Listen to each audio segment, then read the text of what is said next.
What's good? It's your boy Jay. That's me. Let's get into AEW Collision for June the 24th, 2023. The go home show for Forbidden Door. And I gotta say this right now. Collision is giving me Rampage vibes. It just is. And just like last week, there wasn't anything that was worth really even caring about. Let's just be honest, you know? I feel like there should have been an angle for last week, just like this week. And they've missed two opportunities. And I hear geeks in the community saying, well, Collision is the best wrestling show of the week. And it's like, no, it's not. It really is not. No. It's not. Not at all. You're wrong in your assessment. And that's just a fact. Like, I don't see what actually captivated you watching that show. Nothing captivated me. Nothing. What? Because you got good wrestling? You can get that anywhere. Go to your local indie fed. You'll get it. Who cares? That's not what wrestling is about. It's about larger-than-life characters and captivating storylines that we can sink our teeth into and angles that we actually give a shit about. And basically, for 2 weeks in a row, Collision has been void of those things, if we're being honest. Void. So let's just go ahead and get into the show. All right, so we kicked the show off with Tony Schiavone. He's in the ring. So Darby and Sting are supposed to come out, but they don't. Chris Jericho comes out instead. Minoru Suzuki's with him. Jericho says he isn't from Toronto, he's from Winnipeg, and he hates this place. Jericho says he just wants to know who Sting and Darby's partner is and who they're going to get that's tougher than Suzuki. The fans begin to chant for Suzuki. Jericho tells them that Sammy isn't here tonight because he's a little upset. Who's Sting gonna get to beat Suzuki's sex gods? What a dumb name. Jericho will beat the teeth out of Schiavone's head because he wants to enter now. So then out comes Darby and Sting. Darby gets on the mic and wonders if Sammy smartened up and realized he doesn't need Jericho. If Sammy shows up, he's going to get his ass kicked. Just like Darby and Sting's partner kicked Jericho's ass at the Tokyo Dome. And then the third man is revealed, and it's revealed to be Naito, Tetsuya Naito. Nice. So this is great. They have a little stare down, Jericho and Naito. And I kind of enjoy this. This is going to be kind of fun. Hopefully the match isn't going to be long. I know that we're still working towards Jericho and Sting at Wembley. I think that's one of the 3 matches that we got to do, along with a Goldberg debut. You want to kind of, give the UK a couple of good, strong moments, and that would be great. And I do think that's when we'll see Sammy Guevara turn on Chris Jericho, is at Wembley. If not at Wembley, maybe at Is it All Out or All In? I think it's All In. You could do it there. Moving on. Next, Mira cut a excellent promo. So, Nero says that he kneels before no man and no God. Nero renounces his God, his gold, and his beautiful wife. Miro says he is now godless. I'm like, wow, this is some really good stuff here. Can Miro get an actual push? I would love for Miro to be the one to dethrone Luchasaurus and become the new TNT champion and actually begin to bring prestige to that championship. That's what I would do. All right, moving on. First match of the night. Swerve Strickland versus Hiroshi Tanahashi.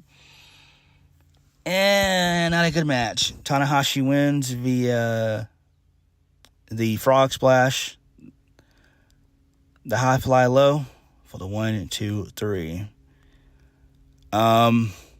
This wasn't a good match. It was sloppy at times. I think it's time for Hiroshi to hang up his boots. I know he loves the business and everything else, but it's time. It really is time. I mean, this was horrible at times to watch. I was like, oh my gosh. Horrible. I feel so bad for him. I do. I'm not going to hold you guys up. I feel bad for Tanahashi. Those knees are just put together by duct tape and glue and super glue, paper clips, and everything else. Damn, I feel bad for him. So, MJF's music hits, and he's on the Titantron. MJF said he's going to embarrass Tanahashi on Sunday, but he told Tony Khan that he's only showing up in Canada if he's the first match. MJF doesn't want to stay in Canada longer than he has to, which actually makes sense. So hopefully this does get booked to be the first match of the night. I think that would be great. It shouldn't go no more than at least 12 minutes at least. And you should be able to tell a story within 12 minutes. This should not be a 15 or 20 minute match. No. Tanahashi cannot do a 20-minute match anymore. No, those days are over with. Moving on. Brody King with Julia Hart versus Andrade El Idolo. Amigo. ¿Qué pasa, amigo? Sí, señor. So, this match ended in a DQ because Buddy Matthews gets involved. Right as soon as Andrade locks in the figure 4. And he was going to make it into a figure 8. Buddy Matthews then hits the ring and beats down on El Idolo. And post-match, Buddy Matthews and Brody King beat down on Andrade some more. They take his mask. Malachi Black appears on the Titantron, and then we fade to black. So that is fine, I guess. We should see Los Nobra and Embriagabres, or whatever they're called, in due time. I'm sorry that I butchered that name. I apologize. They should show up in due time because we know that Roosh is basically done with AAA, basically. So, yeah, we'll see Roosh and Dralistico in due time. Hopefully next week. Hopefully. Because we can't continue to keep doing the same thing over and over again where Andrade, keeps getting his ass beat week after week. This is the second week in a row it's happened. And you don't want to waste a good match between Malachi Black and Andrade on just a random episode of Collision. I wouldn't do that. I would say that for more of like a Wembley. That's what I would do. Moving on. So we got a really good promo by Christian Cage. So Christian Cage, he basically makes fun of Toronto and says that this is a loser city and it produces nothing but losers. And he said that he was the reason that Kawhi Leonard left. I have no idea who that is. So it was a good little promo. I enjoyed it.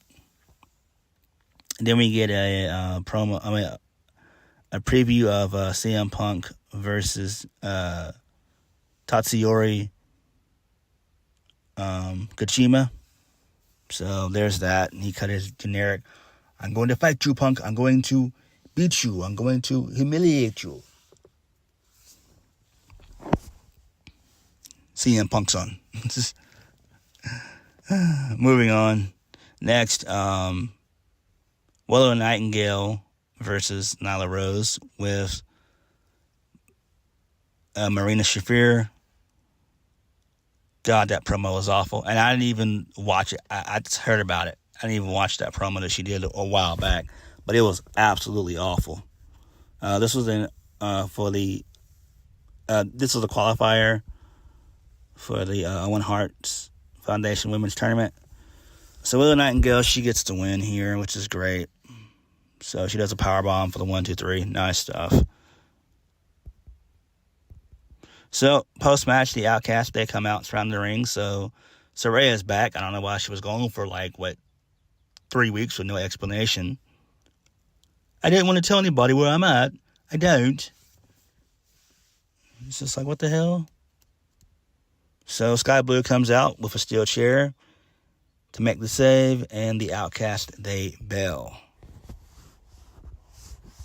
So that was pretty cool. I guess they're going to still continue this, I guess. Who knows? And who cares? Next, my boy, Powerhouse Hobbs versus Jeremy Prophet. They mentioned on commentary that being Kevin Kelly and Nigel McGuinness. Kevin Kelly is not good on commentary. He's not good on commentary at all. Ugh, no. Backstage producer could work. Shit, I'd rather see Nigel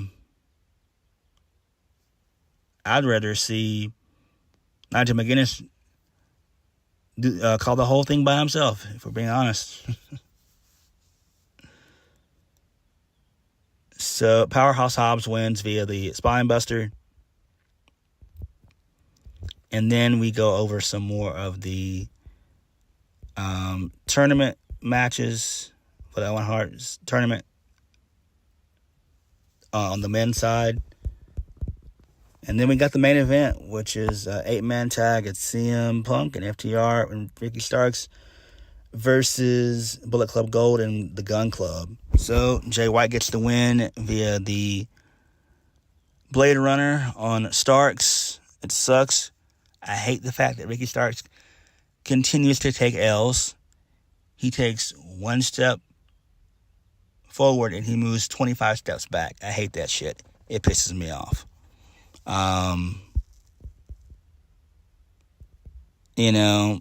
It really wasn't that good of a show.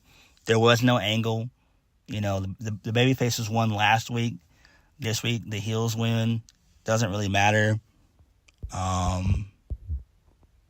There's still no explanation as to why the Gun Club is aligned with Bullet Club Gold. I have no idea why, but I guess we'll get an answer on Dynamite maybe. I don't know. I also forgot to mention that there was a video package where all the guys that are going to be in the Owen Hart tournament, they had a little video package. Samoa Joe, CM Punk, everybody else. So that was okay. Collision has been a collision so far. It's just been a car crash. It's not been that exciting.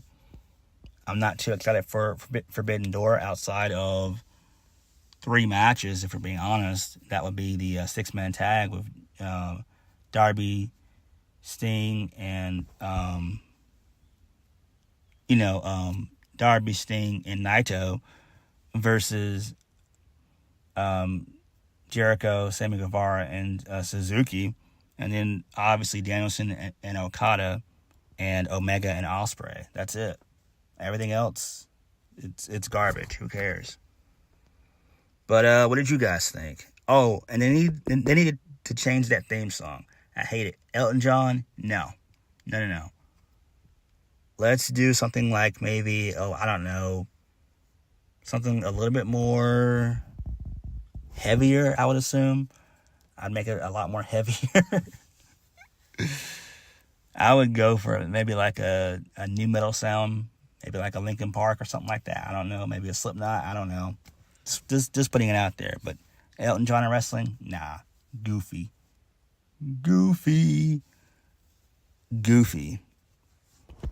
But that's just me. But what did you guys think of the show? Let me know. Please hit the like button, comment down below, and subscribe to my videos. I'll catch you guys later. Peace.